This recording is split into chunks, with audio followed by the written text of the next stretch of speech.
जय गुरु जी, शुक्राना गुरु जी, जय गुरु जी संगत जी। आज हम गुरु जी की असीम कृपा से श्री शिव महापुराण की रुद्र संहिता के सती खंड का 40वां अध्याय सुनेंगे। ओम श्री गणेशाय नमः। ओम श्री गणेशाय नमः। गुरुर्ब्रह्मा गुरुर्विष्णु गुरुर्देवो महेश्वरः।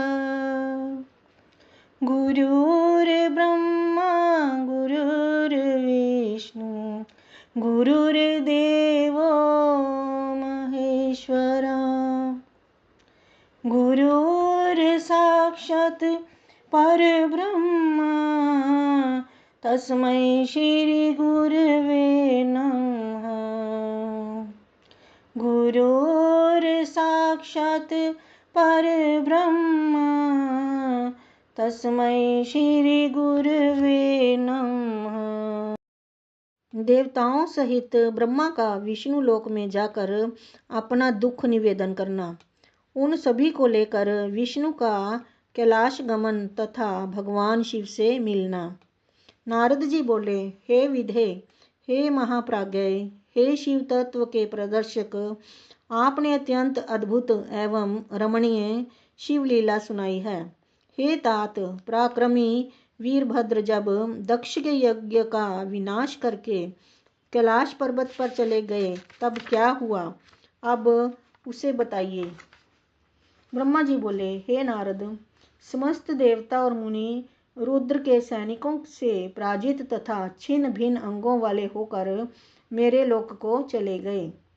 वहां मुझ शंभु को नमस्कार करके और बार बार मेरा स्तवन करके उन्होंने अपने विशेष क्लेश को पूर्ण रूप से बताया। तब उसे सुनकर मैं पुत्र शोक से पीड़ित हो गया और अत्यंत व्यग्र हो व्यथित चित्त से विचार करने लगा। इस समय मैं कौन सा कार्य करूं जो देवताओं के लिए सुखकारी हो और जिससे देव दक्ष जीवित हो जाएं और यज्ञ भी पूरा हो जाए। हे मुने, इस प्रकार बहुत विचार करने पर जब मुझे शांति नहीं मिली तब भक्ति पूर्वक विष्णु का स्मरण करते हुए मैंने उचित ज्ञान प्राप्त कर लिया। तदनंतर देवताओं और मुनियों के साथ मैं विष्णु लोक में गया और उन्हें नमस्कार करके तथा अनेक प्रकार के स्तोत्रों से उनकी स्तुति करके अपना दुख उनसे कहने लगा। हे देव, जिस तरह भी यज्ञ पूर्ण हो, यज्ञकर्ता दक्ष जीवित हो और समस्त देवता तथा मुनि सुखी हो जाएं, आप वैसा कीजिए। हे देव, हे रमानाथ, हे देव सुखदायक विष्णु, हम देवता और मुनि लोग निश्चय ही आपकी शरण में आए हैं। ब्रह्मा जी बोले, मुझ ब्रह्मा की यह बात सुनकर शिव स्वरूप लक्ष्मीपति विष्णु शिवजी का स्मरण करके दुखी चित्त होकर इस प्रकार कहने लगे। विष्णु बोले, हे देवताओं, परम समर्थ तेजस्वी पुरुष से कोई अपराध बन जाए तो भी उसके बदले में अपराध करने वाले मनुष्यों के लिए उनका वह अपराध मंगलकारी नहीं हो सकता। हे विधे, समस्त देवता परमेश्वर शिव के अपराधी हैं, क्योंकि इन्होंने उन शंभु को यज्ञ का भाग नहीं दिया। अब आप सभी लोग शुद्ध हृदय से शीघ्र ही प्रसन्न होने वाले भगवान शिव के पैर पकड़कर उन्हें प्रसन्न कीजिए। जिन भगवान के कुपित होने पर यह सारा जगत नष्ट हो जाता है तथा जिनके शासन से लोकपालों सहित यज्ञ का जीवन शीघ्र ही समाप्त हो जाता है, उन प्रिय विहीन तथा अत्यंत दुरात्मा दक्ष के दुर्वचनों से बिंधे हुए हृदय वाले देव शंकर से आप लोग शीघ्र ही क्षमा मांगिए। हे विधे, उन शंभु की शांति तथा संतुष्टि के लिए केवल यही महान उपाय है। ऐसा मैं समझता हूँ। यह मैंने सच्ची बात कही है। हे विधे, ना मैं, ना तुम, ना अन्य देवता, ना मुनिगण और ना दूसरे शरीरधारी ही जिनके बल तथा पराक्रम के तत्व तथा प्रमाणों को जान पाते हैं, उन स्वतंत्र परमात्मा परमेश्वर को विरुद्ध कर प्रसन्न करने का प्रणिपात करने के अतिरिक्त कोई दूसरा उपाय नहीं हो सकता। हे ब्रह्मा, आप लोगों के साथ मैं भी शिवालय चलूँगा और शिव के प्रति स्वयं अपराधी होने पर भी उनसे क्षमा करवाऊँगा। ब्रह्मा जी बोले, देवता आदि के साथ मुझ ब्रह्मा को इस प्रकार आदेश देकर भगवान विष्णु ने देवताओं के साथ कैलाश पर्वत पर जाने का विचार किया। देवता, मुनि, प्रजापति आदि को साथ लेकर वे विष्णु शिवजी के स्वप्रकाश स्वरूप शुभ तथा श्रेष्ठ कैलाश पर्वत पर पहुंच गए। कैलाश भगवान शिव को सदा ही प्रिय है। वह मनुष्यों के अतिरिक्त किन्नरों, अप्सराओं तथा योग सिद्ध महात्माओं से सेवित था और बहुत ऊंचा था।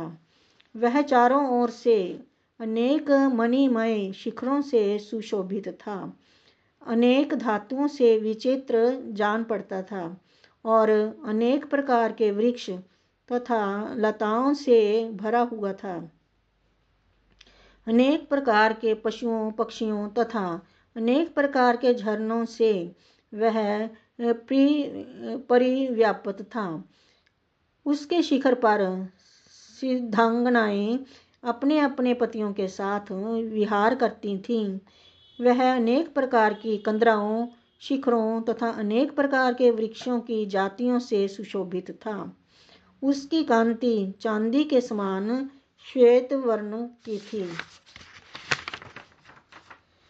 वह पर्वत बड़े बड़े व्याघ्र आदि जंतुओं से युक्त, भयानकता से रहित, संपूर्ण शोभा से संपन्न, दिव्य तथा अत्यधिक आश्चर्य उत्पन्न करने वाला था। वह सभी को पवित्र कर देने वाली तथा अनेक तीर्थों का निर्माण करने वाली विष्णुपदी सती श्री गंगा जी से घिरा हुआ तथा अत्यंत निर्मल था।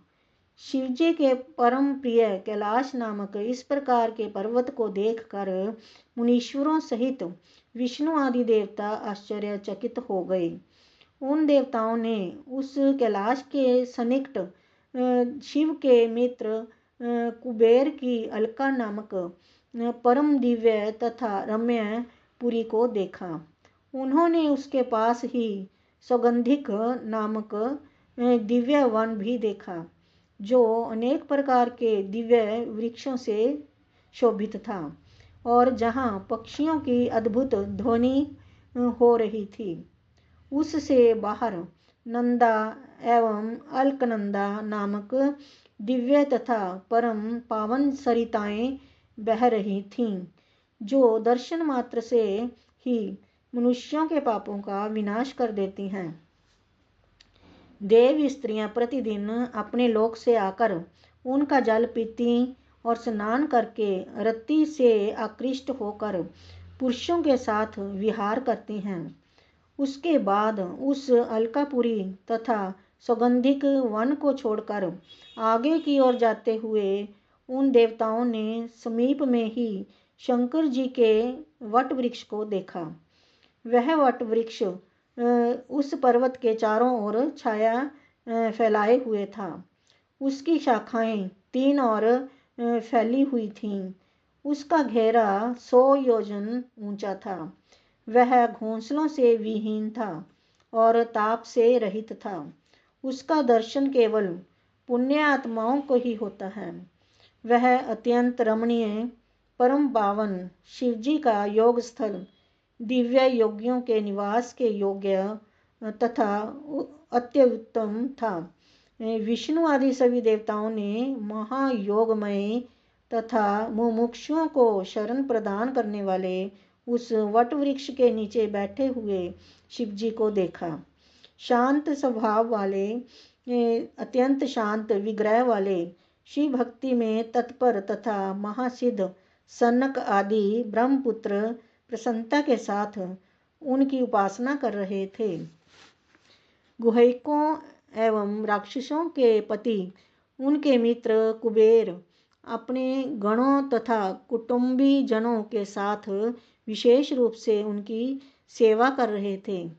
वे परमेश्वर शिव तपस्वी जनों को प्रिय लगने वाले सुंदर रूप को धारण किए हुए थे। वात्सल्य के कारण वे संपूर्ण विश्व के मित्र रूप प्रतीत हो रहे थे और भस्म आदि से उनके अंगों की बड़ी शोभा हो रही थी। हे मुने, आपके पूछने पर कुशासन पर बैठे हुए वे शिव सभी सज्जनों को सुनाते हुए आपको ज्ञान का उपदेश दे रहे थे। वे अपना बायां चरण अपनी दाईं जांघ पर और बायां हाथ बाएं घुटने पर रखे, कलाई में रुद्राक्ष की माला डाले, सुंदर तर्क मुद्रा में विराजमान थे। इस प्रकार के रूप वाले शिव को देखकर उस समय विष्णु आदि सभी देवताओं ने शीघ्रता से नम्रता पूर्वक दोनों हाथ जोड़कर उन्हें प्रणाम किया। तब सज्जनों के शरणदाता प्रभु रुद्र ने मेरे साथ आए हुए विष्णु को देखकर उठ करके सिर झुकाकर उन्हें प्रणाम किया। विष्णु आदि देवताओं ने जब भगवान शिव जी के चरणों में प्रणाम किया, तब उन्होंने भी उसी प्रकार मुझे नमस्कार किया।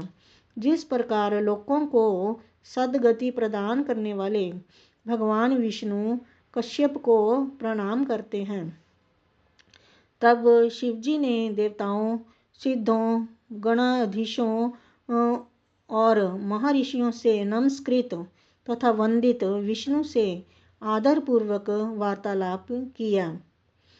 इस प्रकार श्री शिव महापुराण के अंतर्गत द्वितीय रुद्र संहिता के द्वितीय सतीखंड में शिव के दर्शन का वर्णन नामक 40वां अध्याय पूर्ण हुआ। जय गुरु जी। ओम नमः शिवाय। शिव जी सदा सहाय। ओम नमः शिवाय। गुरु जी सदा सहाय। जय गुरु जी।